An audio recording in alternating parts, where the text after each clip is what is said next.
வானொலியில் நீங்கள் கேட்டு மகிழ்ந்த தென்கட்சிக்கோ சுவாமிநாதன் அவர்களின் இந்த ஒரு தகவல் கதை தொகுப்பினை கேட்கலாம். இந்த உலகத்தில் எல்லாருக்கும் மகிழ்ச்சி தரக்கூடிய ஒரு பொருள் எது? இது ஒரு முக்கியமான கேள்வி. இந்த கேள்விக்கு பொருத்தமான ஒரு பதிலை உங்களால் சொல்ல முடியுமா? அதாவது கொஞ்சம் யோசித்து பார்த்தா பணம்னு சொல்லலாமா? இப்போ கையில் காசு இல்லாதவங்ககிட்ட ஒரு 10 ரூபாயை கொடுத்தா அது அவனுக்கு சந்தோஷத்தை கொடுக்கும். ஏற்கனவே வருமான வரி பிரச்சனையில் சிக்கி இருக்கிறவர்கிட்ட இன்னும் கொஞ்சம் பணம் இந்தாங்கன்னு சொல்லி கொடுத்தோம்னா அது அவருக்கு சங்கடத்தை தான் கொடுக்கும். அதனால் அந்த கேள்விக்கு பணங்கிறது பொருத்தமான பதிலாக இருக்க முடியாது. கேள்வி என்னென்னா, இந்த உலகத்தில் எல்லாருக்கும் மகிழ்ச்சி தரக்கூடிய ஒரு பொருள் எது? சரி, இனிப்புன்னு சொல்லலாமா? ஏன்னா எல்லாருக்கும் இனிக்க தானே செய்யும். அதுலேயும் ஒரு சிக்கல் இருக்குது. சர்க்கரை வியாதிக்காரங்களுக்கு அது என்ன சந்தோஷத்தையாக கொடுக்கும்? ஆக எல்லாருக்கும் வேறுபாடு எதுவும் இல்லாமல் மகிழ்ச்சியை கொடுக்கக்கூடியது வேறு ஏதோ ஒன்று இருக்குது. அது என்னன்னு கண்டுபிடிக்கணும். அதுதான் இன்றைக்கி தகவல். இப்போ அதை கண்டுபிடிக்கணும்னா இந்த கதையை கேட்கணும். அது என்ன கதைன்னா, ஒரு ஊரில் ஒரு ராஜா இருந்தார். அவருக்கும் இதே சந்தேகம் வந்துட்டுது. அதாவது எல்லாருக்கும் இன்பம் தரக்கூடிய பொருள் எது அப்படின்னு. இதுக்கு பதில் தெரிஞ்சுக்கிறதுக்கு ஆசைப்பட்டார். சரி, அதுக்கு என்ன செய்யலாம்னு யோசனை பண்ணார். நாட்டு மக்களுக்கு பகிரங்கமாக ஒரு அறிவிப்பு கொடுத்தார். நம்ம நாட்டு மக்கள் இன்பம் தரக்கூடிய பொருள் எதுன்னு நினைக்கிறாங்களோ அதை கொண்டுக்கிட்டு வந்து அரண்மனையில் உள்ள கண்காட்சி மண்டபத்தில் வைக்கலாம். அப்படி அவங்க வைக்கிற பொருள்களில் எது எல்லாருக்கும் இன்பம் தரக்கூடியதாக இருக்குமோ அதை வச்சவருக்கு 1000 பொற்காசுகள் பரிசு அப்படின்னு அறிவிப்பு கொடுத்துட்டார். ஜனங்கள் இந்த அறிவிப்பை கேட்டாங்க. அதுக்கப்புறம் சும்மா இருப்பாங்களா? 1000 பொற்காசுன்னா சும்மாவா? அவங்க கையில் என்னென்ன கிடைச்சதோ அதையெல்லாம் கொண்டாந்து அரண்மனை காட்சி மண்டபத்தில் வச்சுட்டாங்க. அதுக்கப்புறமா ராஜா அங்கே வந்தார். ஒவ்வொன்றா பார்த்துக்கிட்டே வந்தார். முதல்ல ஒரு குயில் இருந்தது, இனிமையாக பாடக்கூடிய குயில். இந்த குயிலோட இன்னிசை எல்லாருக்கும் இன்பம் தரக்கூடியது தான். இருந்தாலும் காது கேட்காதவங்களுக்கு இந்த இசை எப்படி இன்பம் தர முடியும்? அதனால் இது சரியில்லைன்னு விட்டார். அடுத்தபடியாக போனார். அங்கே என்ன வச்சுருக்குறாங்கன்னு பார்த்தா ஒரு அழகான மயில் அங்கே தோகை விரித்து ஆடிக்கிட்டு இருக்குது. இந்த மயிலோட ஆட்டம் மனசுக்கு இன்பம் தரக்கூடியது தான். இருந்தாலும் பார்வை இல்லாதவங்க இந்த ஆட்டத்தை பார்த்து ரசிக்க முடியுமா? முடியாது. அதனால் இதுவும் சரியில்லை அப்படின்னு சொல்லிவிட்டார். அதுக்கு அடுத்தபடியாக போனார். பல வகையான இனிப்பு பண்டங்களை வச்சுருந்தாங்க. பார்த்தார், வயசானவங்களுக்கும் நோயாளிகளுக்கும் இது இன்பம் தராது, துன்பம் தான் கொடுக்கும் அப்படின்னார். இப்படி ஒவ்வொன்றா பார்த்துக்கிட்டே போகிறார். அழகான மலர்கள், கனிகள், ஓவியங்கள் எதுவுமே பொருத்தமாக தெரியல. சகல பேருக்கும் இன்பம் தரக்கூடிய வகையில் எதுவும் இல்லை. கடைசியாக வந்தார். அங்கே ஒரு களிமண் பொம்மை இருந்தது. அது என்ன பொம்மை தெரியுமா? பசியால் வாடி இருக்கிற ஒருத்தருக்கு ஒரு அம்மா இனிமையாக பேசிக்கிட்டு சோறு போடுறது மாதிரி அந்த பொம்மையை செஞ்சுருந்தாங்க. அதுக்கு கீழே அன்பு அப்படின்னு எழுதியிருந்துதான். ராஜா பளிச்சுன்னு ஒரு முடிவுக்கு வந்தார். அந்த பொம்மையை செஞ்ச சிற்பியை வரவழைச்சார், பரிசு கொடுத்தார். அன்பு ஒன்று தான் எல்லாருக்கும் இன்பம் அளிக்கக்கூடிய பொருள். காது கேட்காதவங்களும் அதை கேட்க முடியும், பார்வை இல்லாதவங்களும் அதை பார்க்க முடியும், குழந்தைகளும் அதை உணர முடியும் அப்படின்னு அதுக்கு விளக்கம் கொடுத்தார் அந்த மன்னர். இந்த உலகத்தில் எல்லாருக்கும் மகிழ்ச்சி தரக்கூடிய ஒரு பொருள் அன்பு தான். அதை புரிஞ்சுக்கிட்டு தான் சில கணவன்மார்கள் மனைவி பேரில் ரொம்ப அன்பை காட்டிக்கிறது வழக்கம்.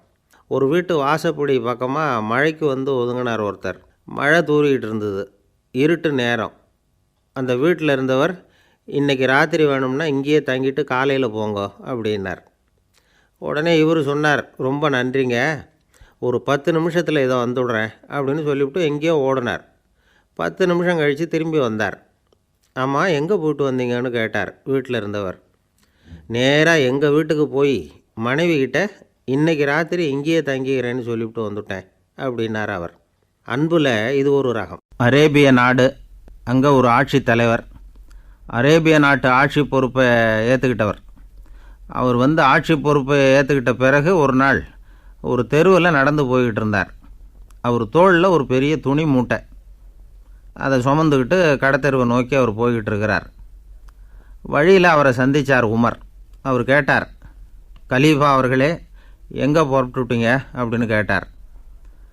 கலீஃபான்னா ஆட்சி தலைவர்னு அர்த்தம். இதுக்கு அவர் சொன்னார், நான் துணி வணிகம் செய்கிறவன், அதனால் துணி வியாபாரம் செய்கிறதுக்காக போயிட்டுருக்கிறேன்னார். நீங்கள் இப்போ இந்த நாட்டுக்கு ஆட்சி தலைவர், ஆட்சி பொறுப்பில் இருக்கிறீங்க, நீங்கள் வியாபாரம் செய்ய போட்டால் அரசு பணிகளை செய்கிறது யார் அப்படின்னு கேட்டார் அவர். நான் அரசு பணிகளை மட்டுமே செஞ்சுக்கிட்டு இருந்தா என் குடும்பத்தை காப்பாற்றுறது யார் அப்படின்னு கேட்டார் அவர். இப்படி கேட்டவர் யார் தெரியுமா? அவர் தான் அபூபக்கர், இறை தூதர் முகமது அவர்களுக்கு பிறகு கலீஃபாவாக தேர்ந்தெடுக்கப்பட்டவர். அப்போலாம் ஆட்சி தலைவர்களுக்கு சம்பளம்னு எதுவும் கிடையாது. இந்த பிரச்சனையை எப்படி தீர்க்கிறதுன்னு யோசனை பண்ணார் உமர். அபு உபைதா அவர்கள்கிட்ட அழைச்சிட்டு போனார். அவர் யாருன்னா அவர் தான் பொது நிதி கருவூலத்தின் பொறுப்பாளர். அவர்கிட்ட பிரச்சனையை சொன்னார். இது மாதிரி ஆட்சி தலைவருக்கு பொது நிதியிலிருந்து ஊதியம் அளிக்க முடியுமான்னு கேட்டார். பொது நிதி விதிகளின்படி அதுக்கு சாத்தியம் இல்லைன்னு சொல்லிவிட்டார் அவர். சரி, வேறு ஏதாவது வழி இருக்குதான்னு கேட்டார் உமர். அபு உபைதா கொஞ்சம் யோசனை பண்ணி பார்த்தார். அப்புறமா சொன்னார், மக்காவிலிருந்து மதீனாவுக்கு குடிபெயர்ந்து வந்த அகதிகளுக்கு நிதி உதவி அளிக்கிறதுக்கு விதிகளில் இடம் இருக்குது. அப்படி பார்த்தா அபூபக்கரும் அகதி தானே, அதனால் எல்லா அகதிகளுக்கும் கொடுக்கறது மாதிரியே அவருக்கும் ஒரு தொகை அளிக்கலாம்னார். கலீஃபா அபூபக்கருக்கு இந்த அகதி உதவித்தொகையைத்தான் கொடுத்துட்டு வந்தாங்களாம். குடும்ப செலவுக்கு அது போதுமானதாக இல்லை. இருந்தாலும் கலீஃபாங்கிறதுக்காக மற்ற அகதிகளை விட அதிகமாக தொகையை பெற அவர் விரும்பலை. மார்பு பக்கம் கிழிஞ்சிருந்த ஒரு மேலாடையை தான் அவர் அணிஞ்சிருந்தார். அவருடைய துணைவியார் அஸ்மா அவங்க ஒரு நாள் தேன் அருந்த ஆசையாக இருக்குன்னாங்களாம். நமக்கு கிடைக்கிற ஊதியம் குடும்ப செலவுக்கே போதுமானதா இல்லையே, இந்த நிலையில் தேன் வாங்கிறதுக்கு காசுக்கு நான் எங்கே போவேன்ருக்கார் அவர். கொஞ்ச நாள் கழித்து அவங்க ஒரு தொகையை அவர்கிட்ட கொடுத்து தேன் வாங்கிட்டு வர சொன்னாங்களாம். இவருக்கு ஆச்சரியம், ஏது இந்த பணம்னு கேட்டிருக்காரு. நீங்கள் தினமும் குடும்ப செலவுக்காக கொடுத்துக்கிட்டு வந்த பணத்தில் கொஞ்சம் கொஞ்சமாக மிச்சப்படுத்தி வச்சேன்னாங்களாம். அபூபக்கர் அந்த பணத்தை எடுத்துக்கிட்டு நேராக பொது நிதி கருவூல பொறுப்பாளர்கிட்ட போனார். இந்த பணத்தை பொது நிதியில் சேர்த்துருங்க, இது அதிகப்படியாக எனக்கு தரப்பட்டு வந்த ஊதியம், அடுத்த மாதத்துலேருந்து இந்த தொகையை குறைச்சிங்கன்னு வேறு சொல்லிவிட்டாராம். பசியை தணிக்க தேவையான அளவு உணவு, ஒரு ஜோடி உடை, இதை தவிர கூடுதலாக மக்கள் பொது நிதியிலிருந்து வாங்கிக்கிறதுக்கு என் குடும்பத்தாருக்கு உரிமை இல்லை அப்படின்னு சொல்லி கண்டிப்பாக சொல்லிவிட்டாராம். அவர் வாங்கிட்டு வந்த அந்த குறைந்த ஊதியம் கூட அவர் மனசை உறுத்திக்கிட்டே இருந்தது. கடைசி நேரம் அவர் தம்முடைய மகள் ஆயிஷா அவர்களை அழைச்சார். மகளே, இதுவரைக்கும் பொது நிதியிலிருந்து நான் வாங்கிட்டு வந்த தொகை என்னுடைய இதயத்தில் பாரமாக அழுத்திக்கிட்டு இருக்கு. என் தோட்டத்தை விற்று அதில் வர்ற பணத்திலேருந்து நான் இதுவரைக்கும் வாங்கிட்டு வந்த ஊதிய தொகையை கணக்கு போட்டு பொது நிதியில் சேர்த்து விடு அப்படின்னாராம். பதவி ஏற்கிறதுக்கு முன்னாடி தன்கிட்ட இருந்ததை விட இப்போ கூடுதலாக என்ன சொத்து இருக்குன்னு பார்த்துருக்கார். ஒரு ஒட்டகம், ஒரு கோப்பை, ஒரு பணியாள். இதையும் அடுத்தபடியாக கலீஃபாவா வர்றவர்கிட்ட ஒப்படைச்சிருங்க அப்படின்னு விட்டாராம். அதே மாதிரி அடுத்து வந்த உமர்கிட்ட ஒப்படைச்சாங்க. அப்போ உமர் சொன்னாராம், அபூபக்கரே, இந்த முன்மாதிரியால் உங்களுக்கு பிறகு இந்த ஆட்சி பொறுப்பை ஏற்கிறவர்களை பெரும் நெருக்கடிக்கு ஆளாகி விட்டீங்க அப்படின்னு சொல்லி ரொம்ப கண் கலங்கினாராம். கடைசியாக அபூபக்கர் தன்னுடைய குடும்பத்தாருக்கு விட்டு சென்ற சொத்து ஒரு படுக்கை விரிப்பு, ஒரு போர்வை, அவ்வளவுதான். இது சிந்திக்க வேண்டிய ஒரு செய்தி. ஒரு ஊரில் ஒரு மன்னர் இருந்தாராம். அமைச்சர் அவர்கிட்ட சொன்னாராம், மன்னா, நம்ம ராஜ்யத்தில் இனிமே லஞ்ச ஊழலே இருக்காதுன்னாராம். ஆஹா, அப்படின்னா ஊழல் பேர் வழிகளையெல்லாம் நாடு கடத்தியாச்சா அப்படின்னு கேட்டிருக்காரு மன்னர். இதுக்கு அவர், அப்படி இல்லைங்க, இனிமேல் கொடுக்கறதுக்கு ஜனங்கள்கிட்ட பணமே இல்லை அப்படின்னாராம். ஒருத்தர் மனசில் நிம்மதி இல்லாமல் உட்காந்துருந்தார். என்ன சார் விஷயம் அப்படின்னு விசாரித்தேன். அகலக்கால் வச்சுட்டேன், அதுதான் அவதிப்படுறேன்னார். விவரமாக சொல்லுங்கன்னு. வீடு கட்டணும்னு ஆரம்பித்தேன், வேலை பாதியிலேயே நிற்கிது, கையில் பணம் இல்லை அப்படின்னார். இது மாதிரி ஆசாமிகள் பல பேரை நீங்கள் பார்த்துருக்கலாம். இவங்கெல்லாம் சுலபமாக மன அழுத்தத்துக்கு ஆளாயிடுறாங்க. மன உளைச்சல், அதாவது ஸ்ட்ரெஸ் அப்படின்னு சொல்கிறோமே, அதுக்கு அடிப்படையான சில காரணங்கள் உண்டு. அதாவது மிகையாக திட்டமிடுதல் அப்படிங்கிறதும் ஒரு முக்கியமான காரணம். நடைமுறை சாத்தியம் என்னங்கிறத மனசில் வச்சுக்கிட்டு எந்த திட்டத்தையும் தீட்டணும், அப்போ தான் அது சரியாக வரும். ரெண்டாவது காரணம் என்ன தெரியுமா? ஒரே நேரத்தில் பல்வேறு செயல்களில் ஈடுபடுறது.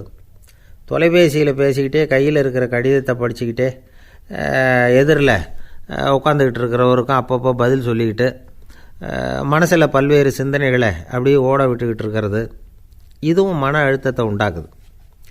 மூணாவது காரணம், எதிலேயும் வெற்றி மட்டும் எதிர்பார்க்குற ஒருதலைப்பட்சமான ஆர்வம். நாம் தொட்டதெல்லாம் வெற்றியாகவே முடியணும் அப்படின்னு எதிர்பார்க்குறவங்க ஏதாவது ஒன்றில் தோல்வியை கண்டால் தோண்டு போயிடுறாங்க. எப்படியும் முடியலாம்ங்கிற எண்ணம் ஏற்கனவே நமக்குள்ளே இருந்துட்டுதுன்னா அந்த அவஸ்தை வராது. அதனால் அதுவும் நம்ம வளர்த்து கொள்ள வேண்டிய ஒரு குணம்.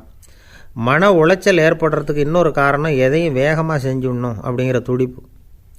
அந்த துடிப்பே மனசை அழுத்த ஆரம்பிச்சிடும். எந்த ஒரு காரியத்திலையும் தாமதமோ இடையூறோ ஏற்பட்டால் அதை பொறுத்துக்கிற மனப்போக்கம் வேணும். அது இல்லாதவங்க அழுத்தத்துக்கு ஆளாயிடுறாங்க. சில பேர் வேலைன்னு எந்த நேரம் பார்த்தாலும் வேலையே கதின்னு கிடப்பாங்க. பொழுதுபோக்குக்கோ உடற்பயிற்சிக்கோ குடும்பத்தில் உள்ளவங்க அல்லது நண்பர்கள் கூட கலந்துரையாடவோ கொஞ்சம் கூட நேரம் ஒதுக்க மாட்டாங்க. இந்த சுபாவம் மன அழுத்தத்தை உண்டு பண்ணும்.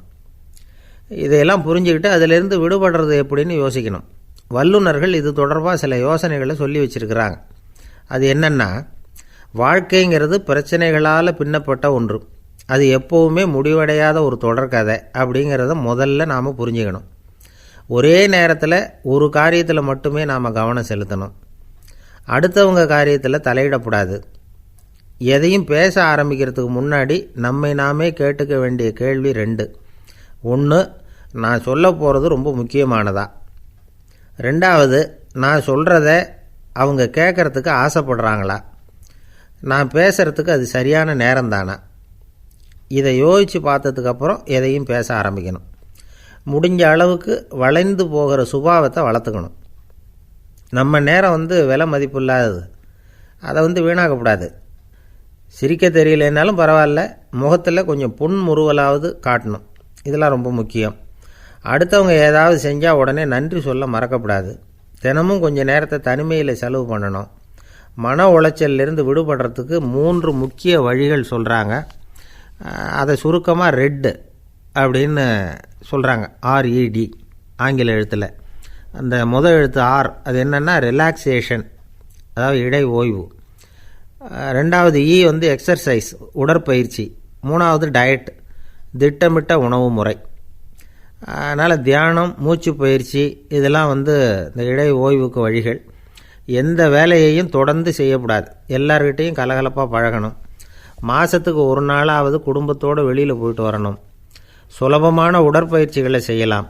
உடற்பயிற்சிங்கிறது நமக்காக நாம் செய்கிற ஒரு நீண்டகால முதலீடு அப்படின்னு சொல்லுவாங்க. அதாவது லாங் டேர்ம் இன்வெஸ்ட்மெண்ட்டாக. அளவோடு சாப்பிட்ணும், மெதுவாக சாப்பிட்ணும். இதெல்லாம் கொஞ்சம் மனசில் வச்சுக்கிட்டு நடந்துக்கிட்டால் மகிழ்ச்சியாக வாழலாம். சில பேர் சாப்பாட்டு விஷயத்தில் ரொம்ப அக்கறை எடுத்துக்கிறது உண்டு. ஒரு குண்டு ஆசாமி சாப்பிட உக்காந்தார். முதல்ல ஒரு மாத்திரை சாப்பிட்டார். எதுக்குன்னு கேட்டோம். பசி எடுக்கிறதுக்குன்னார். சாப்பிட்டு முடித்தார். பிறகு மறுபடியும் ஒரு மாத்திரை சாப்பிட்டார். இது எதுக்குன்னு கேட்டோம். சாப்பிட்டது ஜீரணமாகறதுக்கு அப்படின்னார். பந்திக்கு முந்தர ஆசாமிகள் நம்மளில் பல பேர் உண்டு. அப்படி முந்தறதுக்கு கூட முயற்சி பண்ணுறவங்க நிறைய பேர் இருக்கிறாங்க. இதில் என்ன ஒரு விஷயம்னா, பந்திக்கு முந்துறது கூட தப்பு இல்லை. ஆனால் அப்படி ஒரு விருந்தில் ஆளாக போய் உட்காந்து சாப்பிட்டா கூட வெளியில் வர்றப்ப என்ன பெரிய விருந்து வச்சுட்டான், சாம்பாரில் உப்பு இல்லை, ரசத்தில் காரம் இல்லை அப்படின்னு குறை சொல்லிகிட்டே வர்றது இருக்குது பாருங்கள். அது சரியில்லை, நாகரிகமும் இல்லை. கல்யாண பத்திரிகையில் என்ன போட்டிருக்குது, என் பொண்ணுக்கும் இன்னார் பையனுக்கும் கல்யாணம், எல்லாரும் குடும்பத்தோடு வந்திருந்து மணமக்களை ஆசீர்வதிக்கணும், இப்படி தானே போட்டிருக்கோம். குடும்பத்தோடு விருந்து சாப்பிட்டு சாப்பாடு எப்படி இருக்குன்னு அபிப்பிராயம் சொல்லிவிட்டு போங்க அப்படின்னா போட்டிருக்கு கல்யாண பத்திரிகையில். ஒருத்தர் வீட்டு விசேஷத்துக்கு போயிருக்கோம்னா எவ்வளவோ அசௌகரியங்கள் நமக்கு ஏற்படலாம். ஏராளமான கூட்டம் வந்திருக்கும். எல்லாரையும் அவங்க தனித்தனியாக கவனிச்சிக்கிட்டு இருக்க முடியாது. நாம் தான் அனுசரித்து நடந்துக்கணும். நாமளாக போய் வாழ்த்த வேண்டியவங்களை வாழ்த்தி விட்டு சேரணும். அதை விட்டுட்டு பத்திரிக்கை கொடுத்தானேன்னு போனேன், கவனிப்பே சரியில்லை அப்படின்னு புலம்பிக்கிட்டு இருக்கக்கூடாது. ஒரு விருந்துக்கு போனால் அங்கே எப்படி நடந்துக்கணும் அப்படிங்கிறத பற்றி கூட அனுபவசாலிகள் சில விவரங்கள்லாம் சொல்லியிருக்கிறாங்க. இந்த காலத்தில் கல்யாணம், பிறந்த நாள், அது இதுன்னு நிறைய விருந்துகள் நடக்குது. அதெல்லாம் எதுக்காக? மனித உறவுகளை வளர்த்துக்கிறதுக்காக தான், வேறு எதுக்கு? ஒரு விருந்துக்கு போனால் அமைதியாக பொறுமையாக போய் உட்காரணும். அடித்து பிடிச்சிக்கிட்டு இடத்த பிடிக்க போகிறேன் அப்படின்னு நிற்கக்கூடாது. முதல் பந்தி நடந்துக்கிட்டு இருந்தால் அது முடிஞ்சு இலை எடுத்து சுத்தம் பண்ணதுக்கு அப்புறம் போய் உட்கார்றது தான் நாகரீகம். இலை எடுக்கிறதுக்கு முன்னாடி அங்கே போய் உட்காந்தா நல்லா இருக்காது. நீங்கள் சாப்பிட்டுட்டு உட்காந்துருக்கீங்களா, சாப்பிட்றதுக்கு உட்காந்துருக்கீங்களா, பார்க்குறவங்களுக்கு சந்தேகம் வந்துடும். அதே மாதிரி இலையில் எல்லா ஐட்டமும் பரிமாறினதுக்கு அப்புறம் சாப்பிட ஆரம்பிக்கணும். ஒவ்வொரு ஐட்டமாக வைக்க வைக்க நாம் பாட்டுக்கு எடுத்து உள்ளே தள்ளிகிட்டே இருந்தோம்னா எதை வச்சோம் எதை வைக்கலன்னு பரிமாறினவரே குழம்பி போயிடுவார். ஏன்னா எப்போ பார்த்தாலும் இலை காலியாகவே இருக்கும். சாப்பிட்றப்போ உங்கள் சாப்பாட்டையே நீங்கள் கவனிக்கணும். அடுத்தவங்க இலையில் என்ன இருக்குது, பக்கத்தில் இருக்கிறவர் எதை அதிகமாக சாப்பிட்றார், இதெல்லாம் நமக்கு என்னத்துக்கு? எல்லோரும் சாப்பிட்டு முடிக்கிற வரைக்கும் பொறுமையாக இருக்கிறது தான் நல்லது. நீங்கள் மட்டும் திடீர்னு பாதியில் எழுந்திரிச்சு பக்கத்தில் இருக்கிறவங்களுக்கு சங்கடமாக இருக்குமேங்கிறதெல்லாம் யோசிக்காமல் நீங்கள் பாட்டு எழுந்திரிச்சு போகக்கூடாது. பக்கத்தில் உள்ளவங்க உங்களை எழுந்திரிக்க சொன்னால் எழுந்திரிச்சு போகலாம். விருந்துகளில் சாப்பாட்டை வீணாக்கிறதே ஒரு நாகரிகமாக போட்டுது இந்த காலத்தில். சாப்பாட்டுக்கே கஷ்டப்பட்டுக்கிட்டு பல பேர் இந்த உலகத்தில் இருக்கிறப்போ சாப்பாட்டை வீணாக்கிறது எவ்வளோ பெரிய மோசங்கிறத நினச்சி பார்க்கணும். வேணுங்கிற அளவுக்கு கேட்டு வாங்கி சாப்பிட்றது தான் முறை. விருந்தில் இந்த பஃபே அப்படின்னு சொல்லி ஒரு முறை சொல்கிறாங்கல்ல, அதாவது உணவு வகைகளையெல்லாம் பொதுவாக ஒரு இடத்துல வச்சுடுறது, நமக்கு தேவையானதை நாமே எடுத்து ஒரு தட்டில் போட்டுக்கிட்டு சாப்பிட வேண்டியது.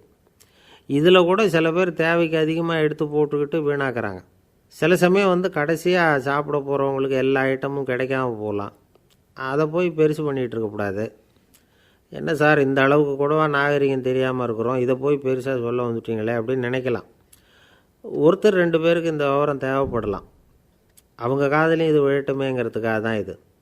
ஒரு பெரிய கல்யாண விருந்து நடந்துக்கிட்டு இருந்தது. விருந்து மண்டபத்து வாசலில் ஒருத்தர் நின்றுக்கிட்டு வர்றவங்களையெல்லாம் ரொம்ப மரியாதையாக வணங்கி உள்ளே அனுப்பி வச்சுக்கிட்டு இருந்தார். எப்படி தெரியுமா? வர்றவங்க கையெல்லாம் பிடிச்சி முத்தம் கொடுத்து அதுக்கப்புறம் உள்ளே அனுப்பி வச்சுக்கிட்டு இருந்தாராம்.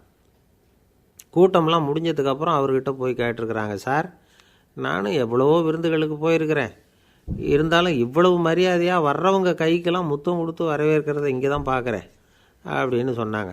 அதுக்கு அவர் சொன்னார், அட போங்க சார், நான் முத்தம் கொடுக்கல, முந்தின பந்திக்கு சாப்பிட்டவங்களே அடுத்த பந்திக்கும் வர்றாங்களான்னு மோந்து பார்த்து அனுப்பி வச்சுக்கிட்டு இருந்தேன் அப்படின்னார். ஒரு ஆஃபீஸில் வேலை பார்க்குற ஒருத்தர் ஏதோ தப்பு பண்ணிவிட்டார். உடனே மேல் அதிகாரி அவரை கூப்பிட்டு அனுப்புனார். நீ செஞ்சது தப்புன்னார் கோபமாக. இது ஒரு ரகம். சில அதிகாரிகள் இப்படி நீங்கள் செஞ்சது தப்புன்னு சொல்கிறதில்ல, நீங்கள் செஞ்சது சரி அப்படின்னு சொல்கிறதில்ல. எப்படி சொல்லுவாங்கன்னா, நீங்கள் செஞ்சது சரியில்லைன்னு நான் நினைக்கிறேன் அப்படின்னு சொல்லுவாங்களாம். அதாவது சில பேர் நீங்கள் செஞ்சது தப்புங்கிறாங்க, அதையே மாற்றி சொல்கிறாரு இவர், நீங்கள் செஞ்சது சரியில்லைன்னு நினைக்கிறேன். இது ரெண்டும் அர்த்தம் ஒன்று தான், இருந்தாலும் வார்த்தைகள் வித்தியாசம். நிர்வாக திறமை இல்லாத ஒரு அதிகாரி யூ ஆர் ராங் அப்படின்னு சொல்லுவாராம். நிர்வாக திறமை உள்ள அதிகாரியாக இருந்தால் அதையே கொஞ்சம் மாற்றி I think you are not correct அப்படிம்பாரான். இதுதான் வித்தியாசம். இருந்தாலும் வார்த்தைகளை உபயோகப்படுத்துகிற விதத்தை வச்சு தான் வேலை நல்லா நடக்கிறதும் நடக்காததும் இருக்குது. விவரம் தெரிஞ்சவங்க என்ன சொல்கிறாங்க தெரியுமா? Be a leader not a boss அப்படிங்கிறாங்க. ஒரு லீடராக பாஸாக இருக்காதே அப்படிங்கிறாங்க. சரி, அப்படின்னா லீடருக்கும் பாஸுக்கும் வித்தியாசம் உண்டா அப்படின்னு கேட்டால் இருக்குன்னு சொல்கிறாங்க. லீடருங்கிறவர் வேறு, பாஸுங்கிறவர் வேறு. ஒரு லீடர் எப்படி நடந்துக்குவார், ஒரு பாஸ் எப்படி நடந்துக்குவார், இதை முதல்ல நாம் தெரிஞ்சுக்கணும். அவங்க எப்படி நடந்துக்குவாங்க அப்படிங்கிறதுக்கு சில விவரங்கள் இருக்குது. அதை கேட்டோம்னா நாம் புரிஞ்சுக்கலாம் அதை. அதாவது பாஸுங்கிறவர் விரட்டிக்கிட்டே இருப்பார், லீடருங்கிறவர் ஊக்கப்படுத்திக்கிட்டே இருப்பார். நாளைக்கு சாயந்தரத்துக்குள்ளே அந்த வேலையை செஞ்சு முடிக்கலைன்னா தொலைச்சி விடுவோம் தொலைச்சி அப்படிம்பார் அவர். இவர் எப்படி சொல்லுவார்னா, இது வரைக்கும் நீங்கள் செஞ்சுருக்கிற வேலை ரொம்ப அற்புதம் அப்படிம்பார். பாஸுங்கிறவர் அதிகாரத்தை நம்பி செயல்படுறவர், லீடருங்கிறவர் நல்லெண்ணத்தை நம்பி செயல்படுறவர். நம்மக்கிட்ட அதிகாரம் இருக்குது, பவர் இருக்குது, அதனால் காரியத்தை சாதிச்சுடலாம் அப்படின்னு நினைக்கிறவர் அவர். மற்றவங்கக்கிட்ட ஒரு நல்ல அபிப்பிராயத்தை சம்பாதிச்சுக்கிட்டு அது மூலமாக காரியங்களை சாதிக்கிறவர் இவர். பாஸுங்கிறவர் பயத்தை உண்டு பண்ணுவார், லீடருங்கிறவர் அன்பை பரவ செய்வார். அதை செய்யலைன்னா ஆடிட்டில் தகராறாயிடும், இது செய்யலைன்னா இன்க்ரிமெண்ட்டு கட் ஆகிடும், இப்படி ஏதாவது சொல்லி பயமுறுத்திக்கிட்டே இருப்பார் அவர். இவர் அப்படி இல்லை.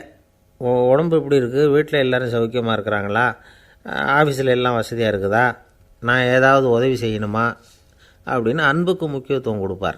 பாஸுங்கிறவர் எதுக்கெடுத்தாலும் நான் சொல்லிக்கிட்டு இருப்பார், லீடருங்கிறவர் நாமன்னு சொல்லிகிட்டு இருப்பார்.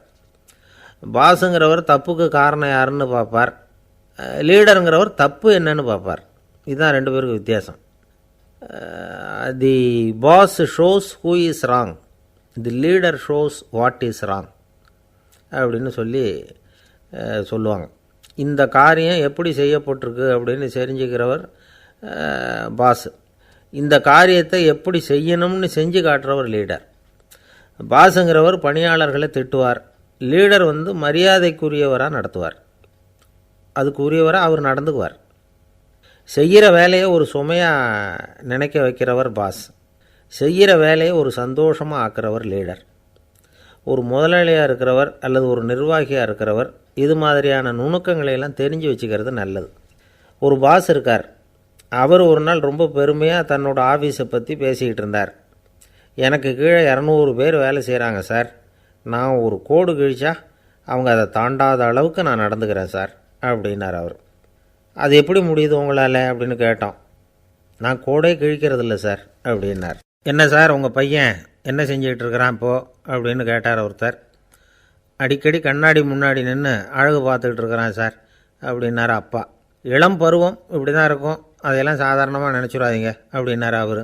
என்ன சார் சொல்கிறீங்க, கண்ணாடி முன்னாடி நின்றுக்கிட்டு நேரத்தை வீணாக்கிக்கிட்டு இருக்கான், அதை ஒரு பெரிய விஷயமாக நான் நினைக்கணுமா அப்படின்னார் இவர். இளம் பருவத்தில் இளைஞர்களுக்கும் சின்ன பொண்ணுங்களுக்கும் அடிக்கடி கண்ணாடியில் பார்க்கணும்னு தோணும். அது வெறுமனே அழகு பார்க்குறது மட்டும் இல்லை, அவங்க தங்களையே தேடி கண்டுபிடிக்கிற ஒரு முயற்சி அது. இது ஒரு மனோதத்துவ விளைவு.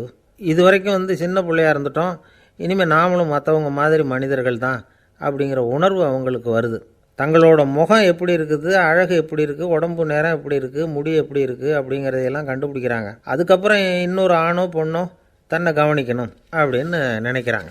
இதெல்லாம் மனோதத்துவ உண்மைகள், இதெல்லாம் இயற்கை. இதை பார்த்துட்டு பெற்றவங்க பிள்ளைங்க கெட்டு போட்டாங்க அப்படின்னு நினைக்கக்கூடாது, அவங்கள திட்டிக்கிட்டே இருக்கக்கூடாது.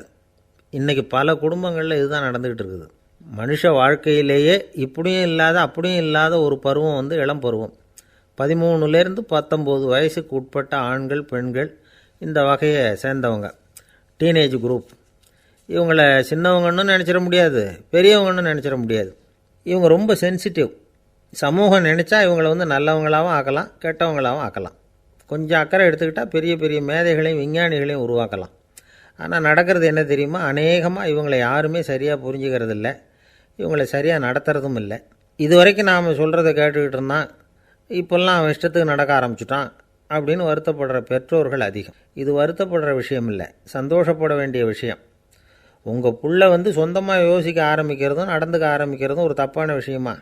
அவன் கடைசி வரைக்கும் உங்கள் பேச்சையே கேட்டுக்கிட்டு இருக்கணுங்கிறது என்ன நியாயம்?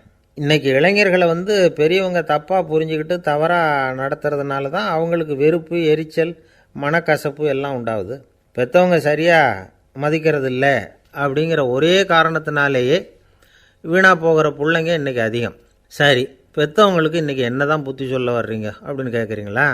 நாம் எதையும் சொல்ல வரல, ஆனால் அது சம்பந்தமான சில நிபுணர்கள் சொல்லியிருக்கிறத உங்கள் காதில் போட்டு வைக்கலாம். அது என்னென்னா, பிள்ளைங்கக்கிட்ட அன்பு செலுத்துங்க.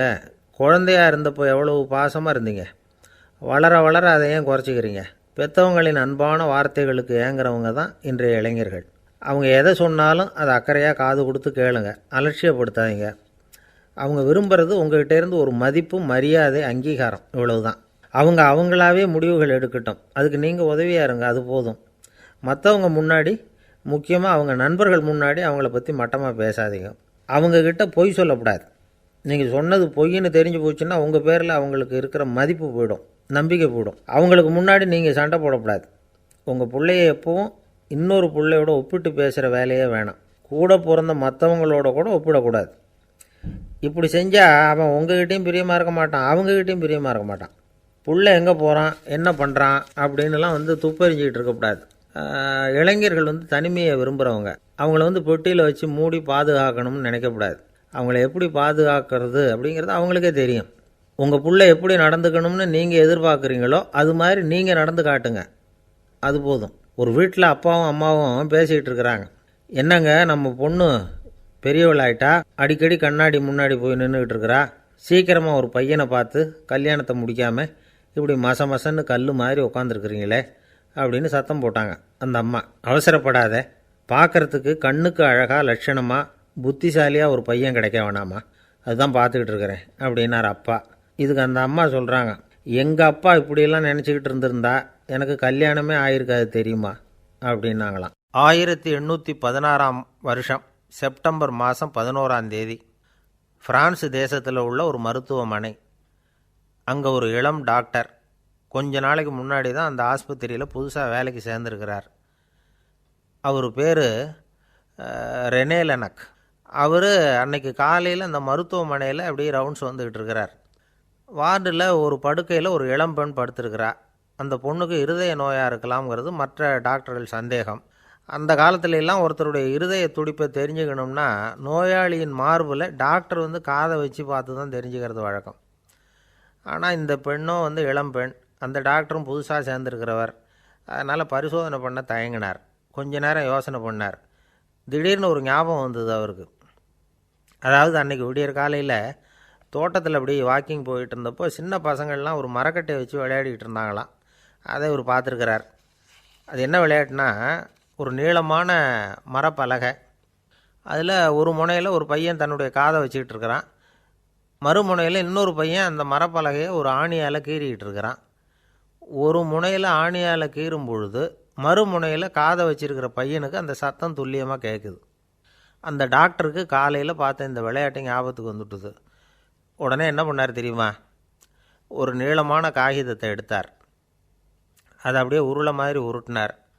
ஒரு முனையை அந்த நோயாளியின் மார்பில் இடது பக்கம் வச்சார், இன்னொரு முனையில் தன்னுடைய காதை வச்சார். என்ன ஆச்சரியம்! நோயாளியின் மார்பில் நேரடியாக காதை வச்சு கேட்குறத விட துல்லியமாக கேட்டுது இதய துடிப்பு. இதய துடிப்பு மட்டும் இல்லை, மூச்சு இழுத்து விடுறது, திரவ பொருள்களின் அசைவு, எல்லா சத்தமும் தெளிவாக கேட்குது. கிரேக்க மொழியில் ஸ்டெத்தாஸ் அப்படின்னா மார்பு, ஸ்கோப்பின் அப்படின்னா பார்ப்பதுன்னு அர்த்தம். அதனால் டாக்டர் ரெனே லெனக் தான் கண்டுபிடிச்ச கருவிக்கு ஸ்டெத்தஸ்கோப் அப்படின்னு பேர் வச்சார். அவரே முதல் மாடலையும் செஞ்சார். அளவு ரொம்ப பெருசாக இருந்தது, சுலபமாக எடுத்துகிட்டு போகிறது கஷ்டம், அது அவ்வளோ கஷ்டமாக இருந்தது அது. அதனால் அவரே அதை அப்புறம் 2 பிரிவாக தயார் பண்ணார். இது 2 துண்டையும் டாக்டர் தன்னோட கோட்டு பாக்கெட்டில் வச்சுக்கலாம், தேவைப்படுறப்ப எடுத்து ஒன்றா சேர்த்துக்கலாம். இப்படி தான் அவர் ஆரம்பத்தில் பண்ணார். தன்னுடைய இந்த கண்டுபிடிப்பை பற்றி அவர் ஒரு புத்தகம் எழுதினார். நிறைய விற்றுது, புகழும் பணமும் சேர்ந்தது. பணமும் புகழும் சேர்ந்தது மாதிரியே அவருக்கு ஒரு நோயும் சேர்ந்தது. அது என்ன நோயின்னு கண்டுபிடிக்கிறதுக்கும் அவர் கண்டுபிடிச்ச கருவி தான் உபயோகப்பட்டு தான். அவரே அதை கண்டுபிடிச்சார். அவருக்கு வந்திருந்தது காச நோய். 1826ஆம் வருஷம் ஆகஸ்ட் மாதம் 13ஆம் தேதி உலகத்தின் முதல் ஸ்டெதஸ்கோப்பை கண்டுபிடிச்ச டாக்டர் ரெனே லெனக் காலமானார். அவர் சாகிறதுக்கு முன்னாடி மரத்தால் செஞ்சு வச்சுருந்த ஸ்டெதஸ்கோப்பை தனக்கு வேண்டியப்பட்ட ஒரு டாக்டர்கிட்ட கொடுத்து, என்னுடைய சொத்துக்கள்லேயே ரொம்ப வசந்தது அப்படின்னு சொன்னாராம். அதுக்கப்புறம் 3 வெள்ளைக்காரங்க சேர்ந்து இந்த கருவியில் சில மாற்றங்களை பண்ணாங்க. ஆனால் 1829 லண்டனில் டாக்டர் நிக்கோலஸுங்கிறவர் ஒரு காதால் இதய துடிப்பை கேட்குறத விட டாக்டர் 2 காதாலையும் கேட்குறது தான் சரியாக இருக்கும் அப்படின்னு ஒரு கருத்தை வெளியிட்டார். அதுக்கப்புறம் ரொம்ப காலம் கழித்து 1852 ஜார்ஜ் காமான் அப்படிங்கிறவர் ரப்பர் டியூபுகளை உபயோகப்படுத்தி 2 காதாலையும் கேட்குற மாதிரி ஒரு புதிய வடிவத்தை அதுக்கு கொடுத்தார்.